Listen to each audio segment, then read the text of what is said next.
Hi, everybody. My name is Elle Halo, and I am your Empower Her Summit facilitator for Black Trans Women Inc. And this week is Lesbian Visibility Week, and we are uplifting Black lesbians and Black feminism. And so, to commemorate that and commemorate some of our history in Black feminism movement work, we've decided to do an analysis of the Cohambee River Collective statement. The statement was published in 1974, and I'll definitely give you some more history about the Cohambee River Collective. I definitely encourage you to check out their letter from 1974. And you'll find the link attached with these videos. I'm going to break down each of the four major topics or founding principles of the collective in different video segments. And so we hope that you stay tuned throughout the week. And then we'll also round out this week with a live social media chat about Black lesbianism and feminism, and just where we are in the movement. And so I'm really excited to be able to do something intellectual like this, and to do something that really lets me that challenges me to grow and also gives me the opportunity to express some of the thought leadership that I personally have and have grown to be aligned with, and also that BTWI aligns with. So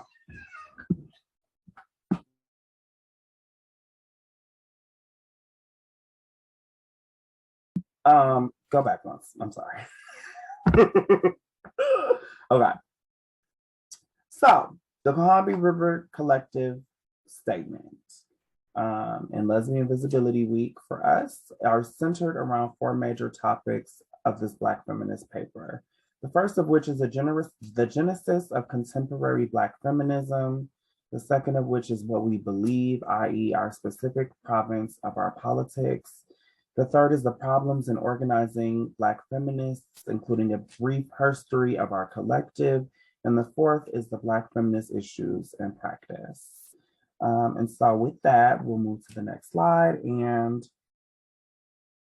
this part will give us some of the history of the Cohambee River Collective. And I'm really excited about that. Give me just 1 second.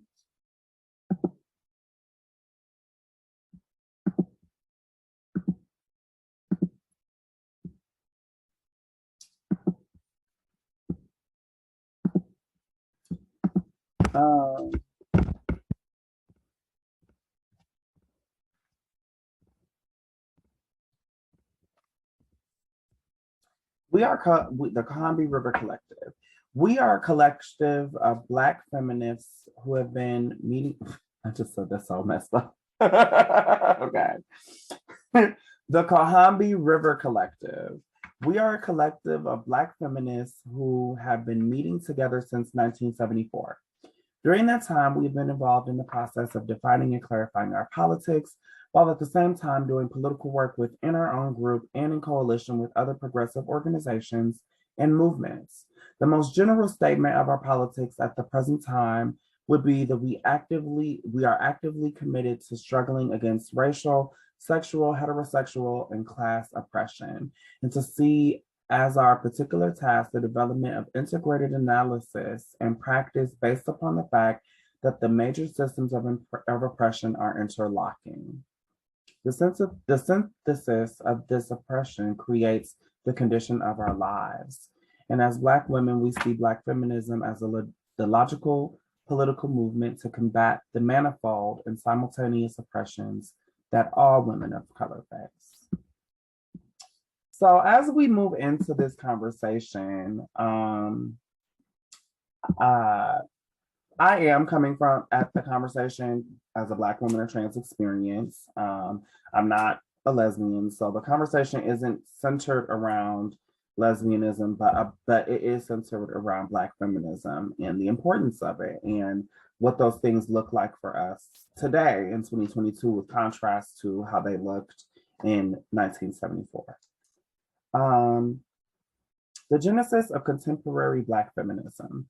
Before looking at the recent development of Black feminism, we would like to affirm that we find our origins in the historical reality of Afro-American women's continuous life and death struggle for survival and liberation. Black women's extremely negative relationship to the American political system, a system of white male rule, has always been determined by our membership in two oppressed racial and sexual castes.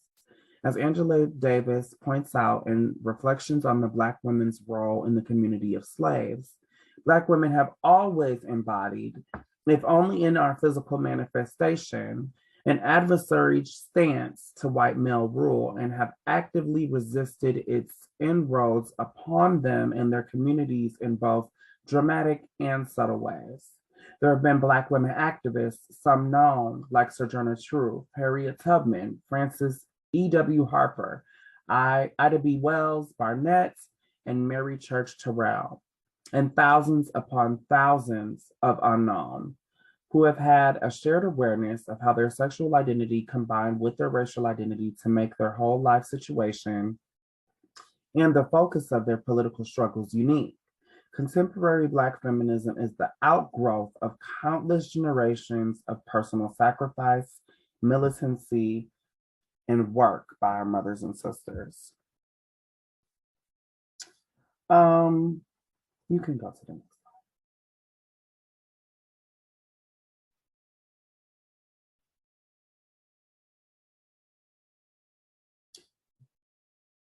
Black feminist politics also have an obvious connection to movements for Black liberation, particularly those of the 1960s and 70s.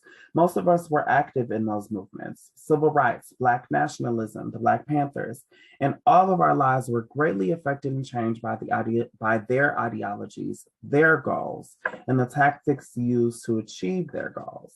It was our experience and disillusionment within these liberation movements, as well as experience on the periphery of the white male left, that led to the need to develop a politic that was anti-racist, unlike those of white women, and anti-sexist, unlike those of Black and white men.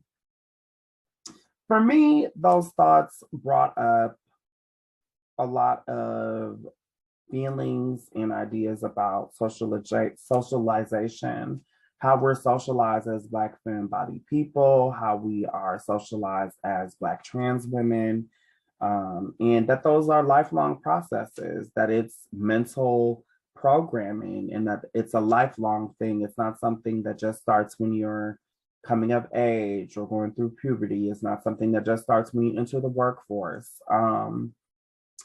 They also brought up ideas of gender roles and the gender binary, of what it is to be ladylike, of what it is to be a woman,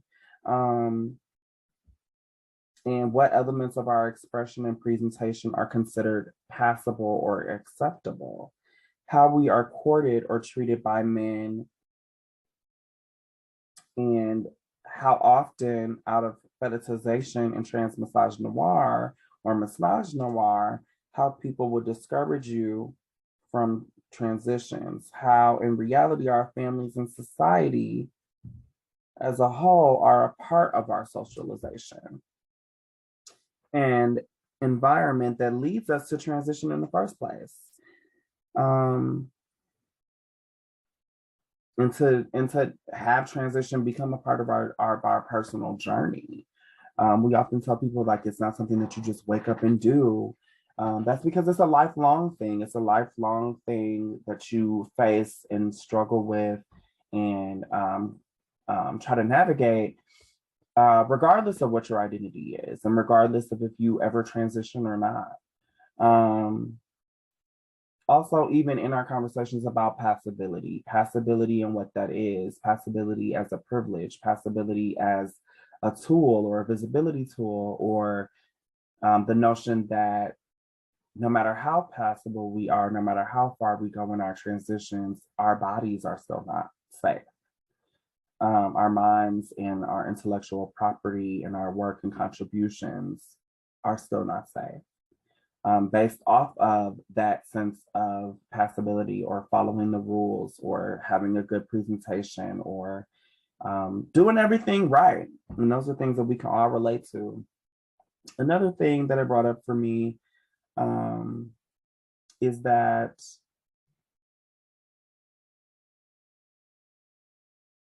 the alignment of goals and the alignment of intentions and objectives and the types of manifestations that can come out of when you're truly aligned and when things are out of alignment.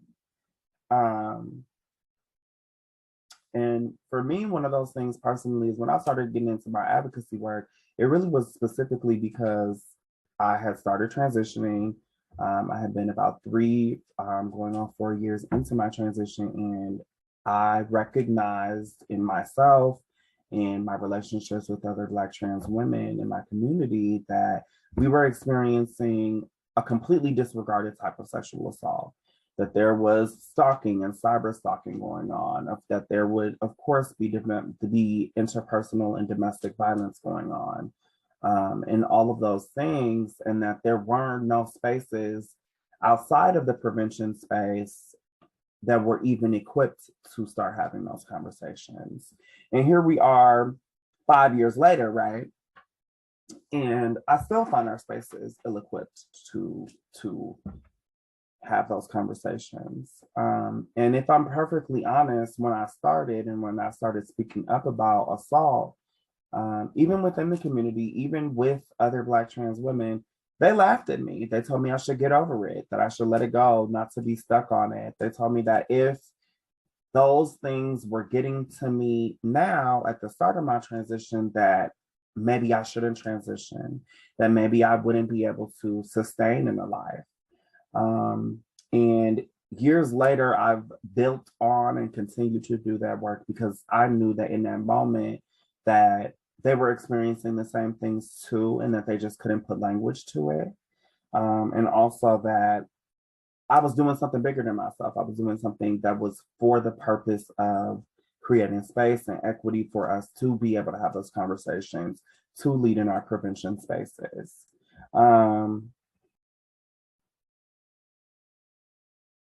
So other things that brought up for me, like I mentioned, is our families and the role that they play in our transitions and in our environment and upbringing, right? I have a pretty accepting family, but my queer and trans identity were not automatically embraced or anything like that, of course. But I like to tell people like, my identity has been an issue in my family, but it's never truly been my main issue in my family. Our main issue is surviving and is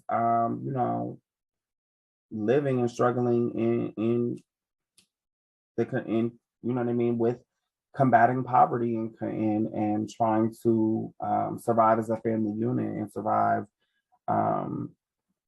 generational trauma and those and economic oppression and those types of things. And that me and my mom did that, combating that as a single Black mom and a queer identifying child, and are still doing it. And that's not work that ends when we punch out or when we go home. That's lifelong work. And that's something that they also highlight in the collective, is that these ideas, this work isn't just for right now. It's not just for this video. It's not just for you to look at and then maybe have an opinion about it, maybe digest it, maybe meditate on it and move on. These are lifelong things. If you call yourself an ally, if you call yourself a collaborator, these issues need to be central to your work. They need to be central to how you're moving on a day-to-day basis. As a young person, I was definitely discouraged and ashamed and told to hide my interests and my expression based on my environment and my family's beliefs, and particularly religious beliefs. Even though there were other gay people in my family, even there were other gender nonconforming people in my family.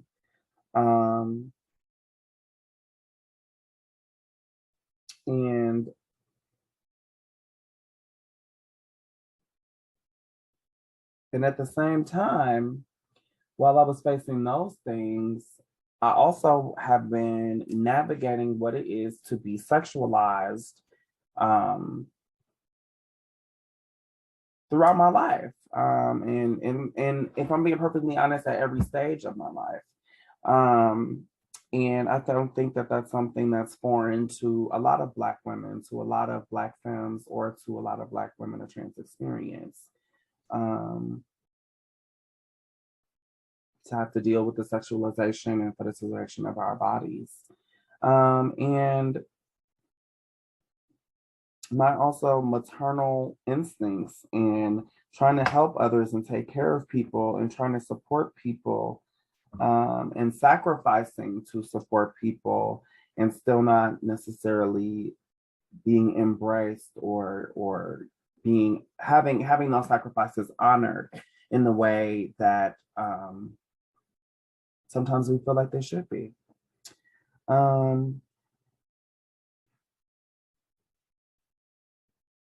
I stopped trying to, I must say, I stopped trying to pass in my birth gender. Um, because what you have to realize about transgender people, for our cis allies, right? What you have to realize is you're trans, whether or not you ever transition, whether or not you ever start hormone replacement therapy or a medical transition, or whether if you ever never say it out loud, you still exist in the culture and in our real world with these oppositional forces and these elements and these things that you have to navigate, like fetishization, like discrimination.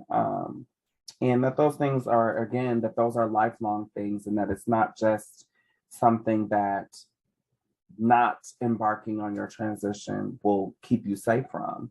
I experienced a lot of the same things before as I did now, as I do now. And I think that's because on some level, even though we're socialized that it's that it's objective to see someone's gender, in real life, it isn't always. You know what I mean? I can't control the way that people respond to me, or that people sexualize me or us as Black trans women. Um, and I shouldn't have to, and that's their problem. You know what I mean? And uh, what I have to do is navigate it.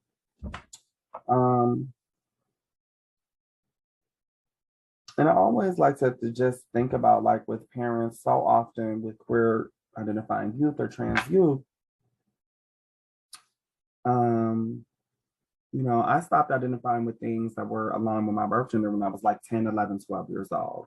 And so even though I existed in that gender for many years until I was about 25 and began my transition, I still didn't align with any of that stuff. Like, I didn't align with any of it, and I stopped to the most of my personal capacity, going along with it. As I mentioned, passing as my birth gender. I knew that I was different from my peers, but I didn't have language or didn't feel the need to define where I was on the gender spectrum or gender expression spectrum. At that time, I just saw myself as having an androgynous body, as having an androgynous presentation.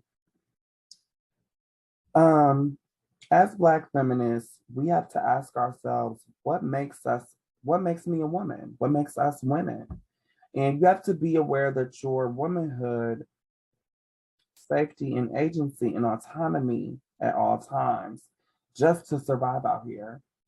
Womanhood cannot be determined just by biology alone.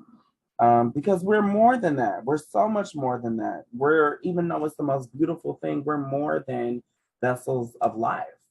Um, we're more than a baby machine as a cisgender woman or as a femme-bodied person. Black trans women are more than sexual objects or fetishes.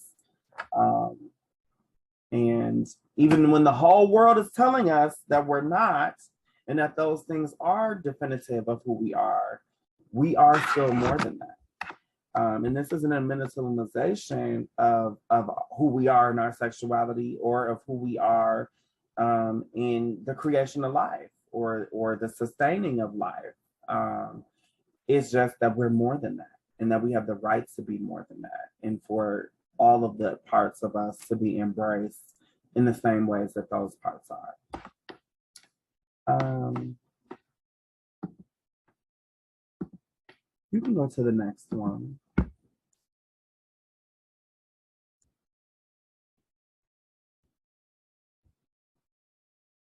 Black feminists often talk about the feeling of craziness. What I found so interesting about the Cohambee River Collective is they are putting, this is what's always so interesting, is these are thoughts that I've been thinking about since I was a little kid. These are thoughts that I've been thinking about since becoming a woman. These are thoughts that, you know what I mean, we think of in our life journey and that we don't see or can't put language to until someone else does it. Often, right? And they're able to do that, and they were able to do that in 1974, and that's a historical thing. That's a part of her story. And so, Black feminists often talk about their feelings of craziness before becoming conscious of the concepts of sexual politics, patriarchal rule, and most importantly, feminism, the political analysis and practice that we women use to struggle against our oppression. You are not crazy for expressing yourself, your identity. You're not crazy for wanting agency and ownership over your body, your rights in our society. You're not crazy for being queer or trans. You're not crazy for fighting or not conforming or walking in and creating in your own journey. You're not crazy for being a leader in your relationships and your dating life, or being equal to your partner, or believing in being equal to your partner. You're not crazy for your sacrifices and ambition, for being the first in the room, for taking care of business, for putting food on the table for you and yours. And you're not crazy for reaching for healing for generational curses. And every woman knows what it's like to have to work twice as hard to get half as far, right? And as I even read or say these things, it's bringing up emotions and new thoughts for me. And I hope that it does for you as well. And that's the point of a piece like this, is for you to meditate on it, and to feel how it makes your body feel when certain things are said and spoken, and articulated.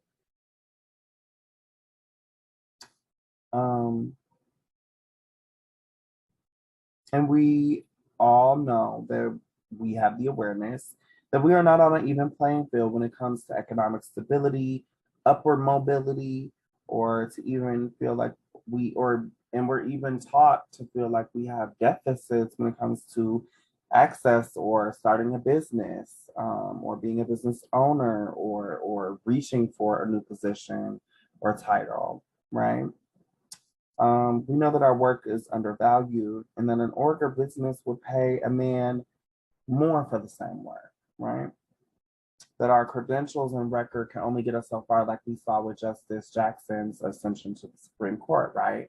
That me doing everything right, that me being proactive even and taking the steps, that those things still aren't enough alone to overcome oppression, and that you need our allies and collaborators, that you need resources and access to resources, and that you need a certain level of stability, and consistency in the work that many aren't able to find, right?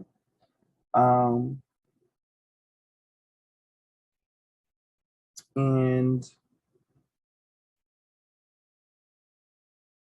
that as an org or corporation, that you would rather put a cishet white male body in a position instead of our Black femme bodies. We know that too. And that our gender expression, sexuality, and colorism are factors for us in a hiring process. We know what it is like to be tokenized and elevated to platforms without support, what it's like to still be othered and labeled as difficult or loud or even ghetto by the same peers that you call allies, by the same peers that are not always more qualified than us, by the same peers that do not necessarily work as hard as we do. We know what it is like to work till we drop. We know what it's like to go without meals or breaks or vacations. We know what it's like to not have the time for self-care or rest, jumping from the next event, next gig, job. And we know that the abuse and trauma we experience, even as we try to establish ourselves economically, is upheld by the patriarchy. I'm currently doing business coaching, and I have for the last 2 years. And as I've branched out and more as an educator and as a consultant, I know that that is my path to the economic stability and ownership of my intellectual property and artistic property, because very few places are really truly ready or even consider a Black woman a trans experience that have lived experience and connections in the community as viable to do the work. And lastly, we all know that we are likely to hear many no's and few yeses. With all of that, I want to remind my sisters, you can go to the next slide. With all of that, I want to remind my sisters, Black, cis, and trans women, our queer femmes, to invest in your own mental health and to carve out time for yourself and to take rest. Know that you are loved and valued, and that although the pressure often feels like it's too much, that you are entrusted by your family and community, and that you can excuse yourself and take up space when you're uncomfortable.